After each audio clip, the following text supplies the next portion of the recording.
students, welcome to online classes. This is class 7th, unit 2, Wanderlust, section 1, the quest for El Dorado.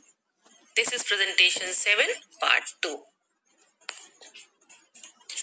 As in previous video, you have learned about the adventurers, and we have already discussed about the explorer whose name was Antonio Di Vario, who failed to explore the golden city, that is El Dorado. Now today we will learn about the another explorer whose name was Raleigh. The next to try his luck was the 40 years old Raleigh, who attempted the adventure which Barrio had failed to see through. After Antonio Di Vario, new explorer, started his expedition, his name was Raleigh, and he was 42 years old. He attempted many adventures which Barrio had failed to see through. Raleigh had sent out various expeditions but had never crossed the ocean himself. He now decided to seek this land of gold. Raleigh, he went for many expeditions, but he did not cross the ocean himself. But now he decided that he will seek the golden city, El Dorado. In February 1595, he set sail from Plymouth with a fleet of 5 well-supplied vessels, taking with him about 100 gentlemen adventurers in addition to the crew members. That was the year 1595. In that year, he set sail from Plymouth with a fleet. They started their journey from the Plymouth with a fleet, means that group of ship, with a fleet of 5 well-supplied vessels, and taking with him about 100 gentlemen adventurers in addition to the crew members. There were 100 gentlemen adventurers and crew members were also there with Raleigh when he started their journey. Now, Raleigh fleet was captured soon after and was quickly deprived of its cargo. So, Raleigh fleet, means group of ship or boat, was captured soon after and was deprived of its cargo. Here deprived means not having enough basic needs, that food and all. So soon they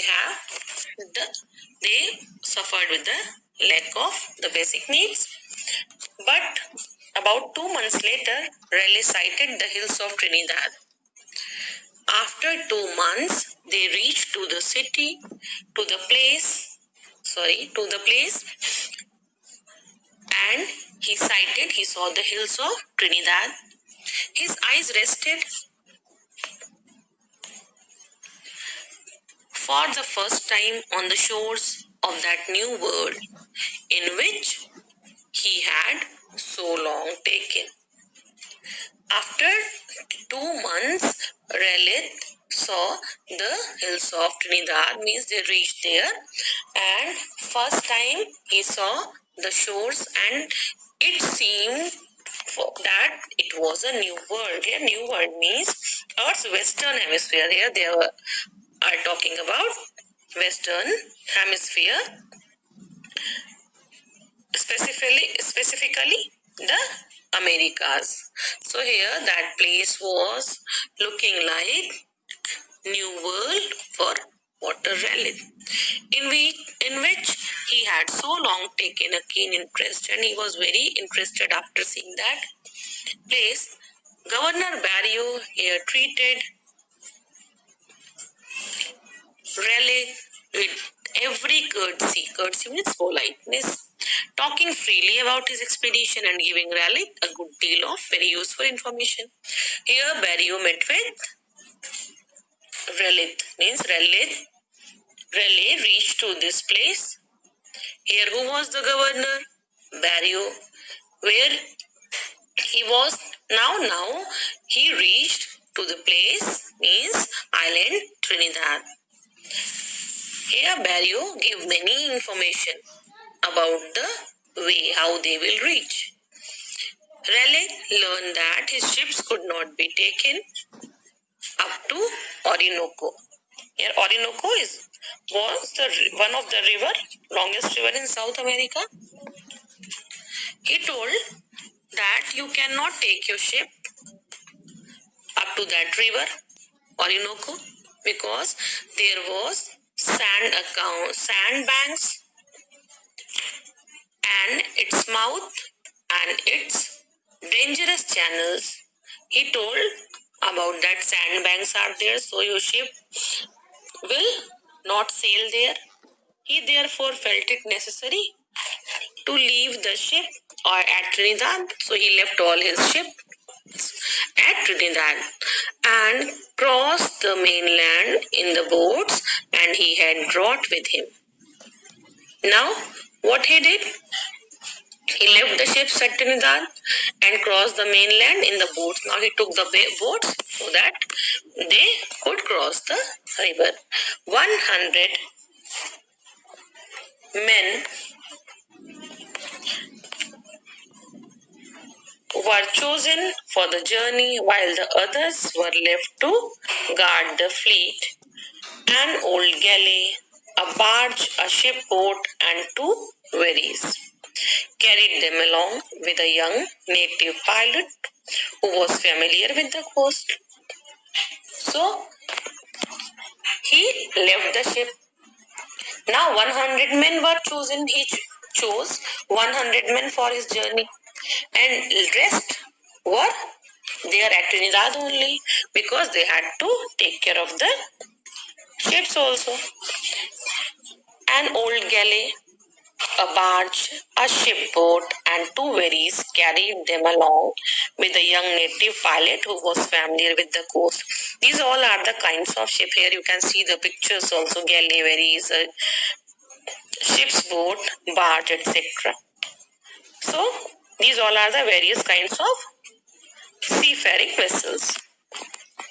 So, he took these ships and a native pilot who was familiar with that coastal region.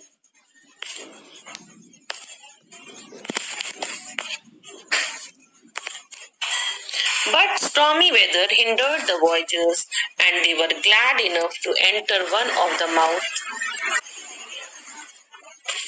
of the river and escape the seething ocean. But here now troubles surrounded them that Raleigh described later in his account of the expedition. Here they started their expedition, but the weather was stormy and that create the difficulty for the voyagers, those who were going on the sea journey, and they were glad enough to enter one of the mouth of the river and escape the seething ocean. They crossed the river.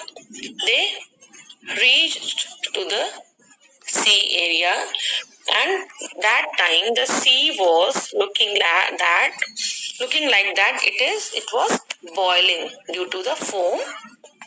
It was looking like that. So, but here new troubles surrounded them that Raleigh described later in his account of expedition. But many new things, new troubles were there in front of all the expedition members. About these all the problems, later Raleigh wrote in his experience book. Here hard words are hindered, means made it difficult. Seething ocean, boiling or foaming as if boiling ocean. So here, as we were discussing that he wrote about his problems. So here, if God had not sent us help, we might have wandered a whole year in that labyrinth of rivers. Labyrinth means an intricate structure of interconnecting passage through which it is difficult to find one's way, a maze. Means if many channels will be there, you will not able to find out the proper channel from where you will reach to the proper place. So he wrote that if he is showing his faith on God, that due to God's help only they found the way. And if we went by the sun or compass, hoping thereby go directly one way or the other, yet that was also we were carried in a circle among multitudes of islands. If they will follow the compass or they will follow the sun, then also they will not reach to the proper place. Every island was so bordered with big trees as no man could see any farther than the breadth of the river or length of the branch. Here he was describing the island. That island was surrounded with the big trees, and trees were so high so they could not see the length of the river or the breadth of the river or the length of the branch. So here the pilot proved to be useless in this maze of waterways. Here the But they were fortunate to meet three other natives who became friendly when they found they had nothing to fear from the strange white men. Now, the pilot with whom they came, the pilot was not able to find the way. So, luckily, they met with the three people. They were very friendly when they found there is no harm or no danger with them.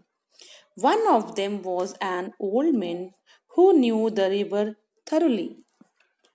There was one old man who was familiar with the waterways. Present and kind words induced him to guide the voyagers past the obstacles.